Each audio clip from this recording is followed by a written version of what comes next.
Welcome back to our Master JavaScript course. In this video, we will continue our exploration of essential JavaScript string methods. As we dive further in the world of the string, you will gain a deeper understanding of how effectively manipulate and transform text data. Let's pick up where we left off and cover more string methods. The trim method allows to remove any leading or trailing whitespace characters from a string.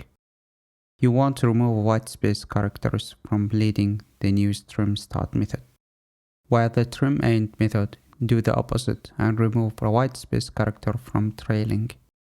If the target was add a padding to the text, then use the pad start and the pad end method that allow you to add the padding to the beginning or the end of the string until it reaches a specific length. With the character add method, you can retrieve a character at specific index within a string.